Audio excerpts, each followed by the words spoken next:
நம்ம ரோடுகள்ல போறது ஒரே எப்பயும் தமாஷ் தான்ப்பா. ஆமாப்பா. அங்க ஒரு ஹைவேல ஒரு பாலம் வேலை நடந்துட்டுருக்கு. சரிதான். அப்போ வந்து எல்லா வெஹிக்கிளும் ஒரு பக்கமா தான் போகுது. ஒரு பக்கமா போறதும் சரிதான். ஏன்னா, பாலம் முடிஞ்சா தான் நம்ம கிடுகிடுன்னு வேகமா முடியும். ஆனா, அந்த டைவர்ஷன் வந்து முடிஞ்சு ஒரு 4 ஃபர்லாங் தூரம் கழிச்சு தான் டைவர்ஷன் எண்ட்ஸ். அதாவது இது முடிஞ்சு போச்சு டைவர்ஷன் அப்படின்னு முடிஞ்சு போச்சா? டைவர்ஷன் முடிஞ்சு போச்சு. ஆமா. இப்ப நேஷனல் ஹைவேல நெறைய இடத்துல இப்ப பாலம் போட்டுருக்காங்க. எஸ்பெஷலி விழுப்புரம் டூ திருச்சியில பார்த்தீங்கன்னா, நெறைய இடத்துல போட்டுருக்காங்க. இது நம்மளுடைய எக்ஸ்பீரியன்ஸ் அங்கம்மா. அதே மாரி நம்ம வந்து இந்த பம்ப் இருக்கு பார்த்தீங்களா? அது பேர் என்ன? Speed breaker. Speed breaker. அது மேல நம்ம ஏறி குதிச்சு அப்புறமா தான் இது ஸ்பீட் பிரேக்கர் அப்படின்னு ஒரு போடுறாங்க. சைன் போடுவான். ஆமா. இல்லாட்டினா ஸ்பீட் பிரேக்கருக்கு ஜஸ்ட் ஒரு 2 அடிக்கு முன்னாடி போட்டு வச்சிருப்பான். அது வேற நம்ம இருக்கு. ஃபுல் ஸ்பீட்ல வந்துட்டு இருப்போம். அதே மாரி நான் ஒண்ணு தமாஷா பார்த்தேன்ப்பா. ஒரு ஊர் பேரு பூண்டி அப்படின்னு போட்டிருக்கு. அதுக்கப்புறம் கொஞ்சம் ஒரு 10 அடி தூரத்தில வி சாலை அப்படின்னு இன்னொரு ஊர் போட்டிருக்கு. நிஜமான ஊர் எது? வி சாலையா? பூண்டியா? அது என்ன இனிஷியல் வேற போடுறாங்க அப்படிங்கிறது எனக்கு புரிய மாட்டேங்குது. எ இது இப்ப பாண்டிச்சேரில போனீங்கன்னா, அங்க இருக்க கிராமங்கள்ல நல்லா இவ்வளோ பெருசுல ஸ்டாண்ட் மாரி போட்டு, அந்த ஊர் பேர் எழுதியிருக்காங்க. நம்ம இதில அந்த மாரி ஊரே பார்க்க முடியாது. இந்த மாரி ஒரு ஆவட்டின்னு ஒரு ஊர் வருதுச்சுங்க. ஆவட்டிங்கிற ஊர் தான் நம்ம வந்து ஏதாச்சும் கடையில எழுதியிருக்காங்களா? அப்படிதான் அப்படின்னு நம்ம பார்த்தா தான் நம்மளுக்கு முடியுது.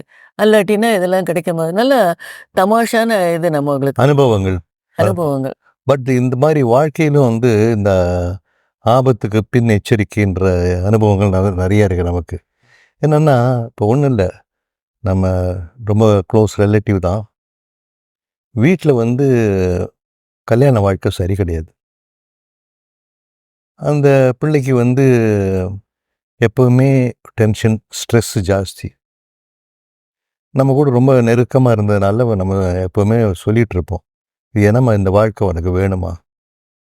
இந்த வாழ்க்கைய விட்டு வெளியே வரணும் நீ. இல்லன்னா உனக்கு உடம்பு கெட்டு போகும்." "இல்ல, இல்ல எல்லாம் பார்த்துக்கலாம், பார்த்துக்கலாம்." அப்படின்னு சொல்லிட்டு பார்த்துட்டு இருந்தது. முதல்ல பார்த்தோம்னா கையில வந்து ஒரு ஸ்கின் ப்ராப்ளம் வந்துச்சு. ஸ்கின் ப்ராப்ளம் வந்துச்சு. அத வந்து சரியில்ல தட்டி குடுத்துட்டு போயிடுச்சு. பட் ஆனா அந்த வீட்ல வந்து ஒரே டென்ஷன் கன்டின்யூ ஆகுது. ஸ்கின் ப்ராப்ளம் வந்துட்டு ஸ்கின்னுக்கு அப்புறம் என்னாச்சுன்னா, வயித்துல அடிக்கடி வலி வர்றது. எப்பப்ப நமக்கு வந்து வாழ்க்கையில வந்து ஸ்ட்ரெஸ் ஜாஸ்தி ஆகுதோ, அப்ப வந்து உடம்பு எடுத்து காமிக்கும். அந்த வந்து நம்ம கவனிக்கணும். இந்த வயித்து வலி வந்தது அதையும் விட்டுருச்சு. எப்படியாவது குடும்பத்த காப்பாத்தணும், எப்படியே குடும்பத்தில இருக்க உறவுகள்லாம் காப்பாத்தணும்னு சொல்லிட்டு, அதையும் விட்டாச்சு. கடைசியில என்னாச்சு? கேன்சர்ல கொண்டு போய் விட்டுருச்சு. ஸோ கடைசியில அந்த பிள்ளைய நம்ம வி ஆர் லாஸ்ட். என்னன்னா, வாழ்க்கையில வந்து தள்ளி போடுறது வந்து ரொம்ப சகஜமா இருக்கு நமக்கு. எந்த விஷயமா இருந்தாலும் முன்னாடி நமக்கு வந்து வாழ்க்கையில வந்து ஒரு எச்சரிக்கை குடுக்கப்படுது. அந்த எச்சரிக்கையை கவனிச்சு நம்ம வந்து அதுக்கு தகுந்த மாரி நடந்துக்கிட்டோம்னா, நெறைய எக்ஸாம்பிள் இருக்கு. நம்ம ரோடுகளும் ஒரு உதாரணம்ப்பா அதுக்கு. ரோடுகள் உதாரணம். ம். இது வந்து வாழ்க்கை வந்து ரொம்ப முக்கியம். நம்மளுடைய பாடி வந்து நமக்கு எடுத்து காமிக்கும். எடுத்து காமிக்கும். ம். ஒரு சின்ன தலைவலியோ, ஆ. இல்ல அது வந்து சின்ன தலைவலின்ன உடனே அது வந்து எதுக்காக வருதுன்னு யோசனை பண்றது ரொம்ப குறைச்சிரும். சரி இப்ப தலைவலிக்குது, நம்ம வெயில்ல போனோம் தலைவலிக்குது. உடனே ஏதோ மாத்திரைய போட்டு சரி பண்ணணும். அடிக்கடி தலைவலி வந்துச்சுன்னா, அது என்னன்னு நம்ம யோசனை பண்ணணும். ஆனா உடனே சில டாக்டர்ட்ட பேரு போ வேண்டியதில்ல. ஆ உடனே டாக்டர்ட்ட போகணும்னு அவசியம் கிடையாது. யோசனை பண்ணி நமக்கு எதுக்காக வருது? என்ன டென்ஷன் இருக்கு? இதெல்லாம் யோசனை பண்ணா தான் நம்ம வந்து நம்மள நம்ம தான் காப்பாத்தணும். பாதுகாத்துக்கணும். நம்ம body is very sensitive. It's very intelligent. ம். எடுத்து காமிக்கும். இன்னைக்கு உங்களுக்கு 2 வகையான டிஃபன். வாவ்! ம். இந்த சிவப்பு அவுல் இருக்கு பார்த்தீங்களா? அத வந்து எண்ணெயில நல்லா கொதிக்கிற எண்ணெயில போட்டு வறுத்துறணும். ஐய்யய்யோ! வறுத்துட்டு ஆ. அது மட்டும் தான் வறுக்கிறது. ஓகே. அத எடுத்து வச்சுக்கணும். ஒ 2ஆ பிரிச்சுக்கணும்ப்பா அத. ஒண்ணு வந்து சர்க்கரை தூளா ஆக்கிக்கணும். அ அத அந்த பவுல்ல போட்டுக்கணும். அதோட கடலையும் போட்டுக்கணும். கொஞ்சம் ஏலக்காய் பொடி போட்டுக்கணும். அது ஒரு டிஷ்ஷு.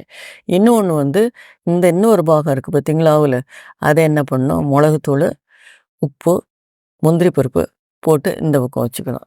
சரி முதல்ல எது பிடிக்குதோ ஸ்வீட் சாப்பிடுறதுன்னா சாப்பிட்டுட்டு, அப்புறம் காரத்த காரம். சாப்பிடலாம். ம். எப்படி வெரி வேணா நம்ம சாப்பிடலாம். Very good, very good. Okay. Okay, fine. Thank you. Thank you very much. Okay. இந்த வாரம் நீங்க யார் யாரு பிறந்த நாளை கொண்டாடுறீங்களோ, திருமண நாளை கொண்டாடுறீங்களோ, உங்க பிள்ளைங்க பிறந்த நாளை கொண்டாடுதுகளோ, திருமண நாளை கொண்டாடுதுகளோ, எல்லாருக்கும் எங்கள் வேண்டுதல்களும், வாழ்த்துக்களும். அதே சமயம் நம்மள்ல அநேகம் பேர் உடம்பு நல்லா இல்லாம இருப்போம். மனசளவுல வருத்தப்பட்டுட்டு இருப்போம். தனிமைப்படுத்திருப்போம். இவங்களுக்கு எல்லாத்துக்கும் நம்ம எல்லாரும் சேர்ந்து வேண்டுவோம். அவங்களுக்கு சக்தியும், பலனும் கிடைக்கணும்னு இறைவனை பிரார்த்திப்போம். அடுத்த வாரம் பார்ப்போமா? அடுத்த வாரம் பார்க்கலாமா? ஓகே.